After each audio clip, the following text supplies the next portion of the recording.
swasembada energi atau diharapkan akan swasembada energi begitu ya Pak. Pemerintah sendiri menargetkan akan menambah begitu ya kapasitas pembangkit di 100 gigawatt dalam 15 tahun ke depan atau sekitar 75% di 75 gigawatt. Menurut pandangan Anda, apakah ini cukup realistis dan juga melihat dengan sources yang ada di tanah air saat ini sebetulnya energi terbarukan kita seperti apa? Ya kalau saya boleh bilang dari sisi sumber pembangkit listrik terbarukan yang potensinya di Indonesia sangat banyak sekali, sangat tersebar. Kita tahu Indonesia masuk dalam kategori negara yang masuk Ring of Fire. Berarti apa? Berarti sumber energi yang bersifat panas bumi itu sangat banyak, terutama tersebar di Pulau Sumatera dan Jawa. Jadi panas bumi merupakan salah satu potensi sumber energi terbarukan yang tersebar di santero Indonesia. Kemudian kita juga melihat bahwa kita juga mempunyai sumber-sumber energi terbarukan lain yang potensinya belum tercapture semua. Kita tahu seperti contohnya pembangkit listrik tenaga angin yang sudah terjadi di Sulawesi Selatan di Jeneponto, itu masih bisa direplikasi lagi karena Indonesia Timur mempunyai potensi pengembangan energi dari sisi sumber tenaga angin itu sangat banyak. Kemudian kita juga melihat dari 75 gigawatt itu juga titik beratnya pada hidro dan juga dari sisi tenaga surya atau solar PV. Jadi itu sumber-sumber yang sebetulnya masih sangat bisa dikembangkan dan ditingkatkan untuk menggantikan atau mencapai target net zero Indonesia yang lebih menitik beratkan pengembangan energi berbasis hijau atau energi terbarukan. Baik, artinya Anda melihat bahwa dalam 15 tahun ke depan rencana ini bisa tercapai seiring dengan kalau tadi Anda menyampaikan bahwa sebetulnya energi terbarukan di Indonesia sourcesnya sangat-sangat baik atau bahkan mungkin melimpah secara supply. Dari sisi supply bukan menjadi masalah di Indonesia, yang kita perlu tingkatkan adalah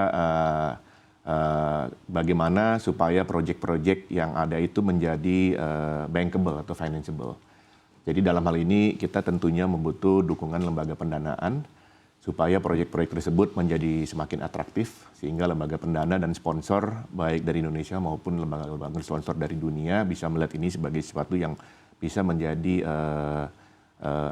low hanging fruit ya. Jadi bisa dikembangkan secara cepat. Nah, ini tentunya membutuhkan beberapa peningkatan dari sisi iklim investasi dan juga dari sisi regulasi. Bagaimana kita bisa mendukung program yang sudah dicanangkan di Azerbaijan kemarin agar 75 gigawatt itu yang berbasis energi terbarukan itu bisa ditingkatkan lebih masif lagi. Baik, terkait dengan target yang ditetapkan oleh pemerintah, bagaimana PLSI mengambil peran ya upayanya untuk pengembangan dari pembangkit energi hijau? Ya. Jadi PLSI ini sebetulnya sudah tercipta pada waktu program 10.000 megawatt yang kedua oleh program Presiden SBY dan juga program 35.000 megawatt waktu Presiden Joko Widodo, di mana kontribusi IPP atau pembangkit listrik swasta itu kontribusinya ditingkatkan untuk bahu-membahu bekerja sama dengan PLN untuk meningkatkan pasokan kelistrikan nasional di Indonesia. Jadi kita sebenarnya sudah cukup pengalaman sekitar 20 tahun terakhir meningkatkan elektrifikasi Indonesia menjadi hampir 100% saat ini. Sekarang tantangannya tentunya lebih kepada bagaimana meningkatkan porsi bauran energi dari yang bukan hanya fosil yaitu BBM, gas dan batu bara, tapi juga meningkatkan dari sisi pasokan listrik berbasis renewable atau green. Nah, kita tentunya optimis karena melihat pengalaman dan track record dari para anggota PLSI yang sudah berhasil membangun proyek-proyek yang sudah tersambung, sudah on grid. Jadi kita melihat dari track record tersebut bahwa kita mempunyai kemampuan dan kapasitas untuk terus meningkatkan kontribusi kita dari sisi infrastruktur kelistrikan di Indonesia. Kuncinya memang kita masih melihat bahwa proyek-proyek yang ada yang dari renewable ini potensinya ada, tapi bagaimana supaya terjadi suatu standarisasi sehingga template PPA atau kontrak jual beli dengan PLN itu menjadi sesuatu yang tadi ya dari pendanaan sangat willing untuk masuk dan melakukan bantuan pendanaan sehingga kita bisa mencapai skala yang lebih besar ke depan. Baik, terkait dengan pengembangan sektor pembangkit energi terbarukan di tanah air, tentunya tadi Anda menyampaikan bahwa ada beberapa tantangan ya. Nah, kalau dilihat dari sisi investasi mungkin atau dari sisi pendanaan, ini sebetulnya sejauh apa ya sampai dengan saat ini? Menurut saya sebenarnya sudah cukup banyak lembaga pendana yang melihat ini sebagai opportunity di Indonesia. Karena kita contoh dari lembaga pendanaan konvensional saja sudah melihat kemarin contohnya dalam skema JETP itu ada bank-bank terkemuka di dunia yang sudah berkomitmen untuk membantu Indonesia melakukan transisi energi. Itu tergabung dalam suatu aliansi yang bernama GFANZ, Global Alliance for Net Zero. Jadi itu bank-bank terkemuka di situ, baik nasional maupun internasional sudah melakukan komitmen untuk melakukan pendanaan JETP, yaitu Just Energy Transition Partnership. Nah, kita juga melihat bahwa ada selain dari lembaga pendana konvensional, di situ juga banyak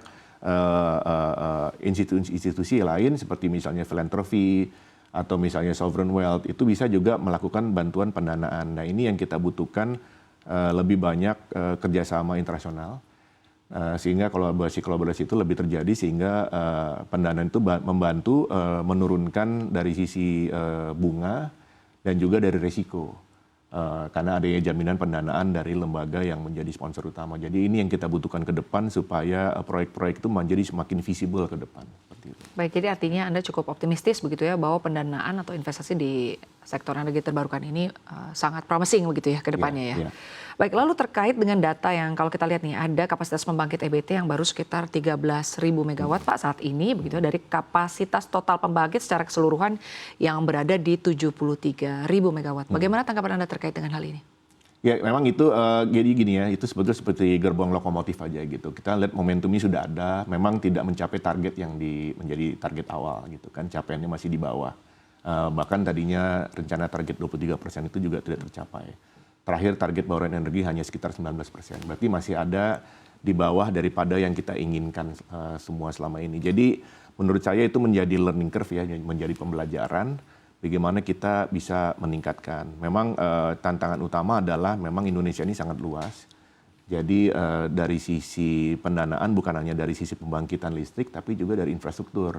Bagaimana agar antara supply dan demand itu semakin terkoneksi atau tersambung. Kita tahu kita merupakan negara kepulauan, jadi sistem kelistrikan kita masih terpisah-pisah. Belum rata begitu. Belum rata, misalnya Jawa sendiri, Sumatera sendiri. Jadi memerlukan investasi dari sisi transmisi dan juga distribusi, sehingga makin terjangkau dan makin mencapai tujuan konsumen, baik dari sisi konsumen maupun industri maupun komersial, sehingga semua semakin terkoneksi dan juga semakin terjadi keandalan pasokan listrik.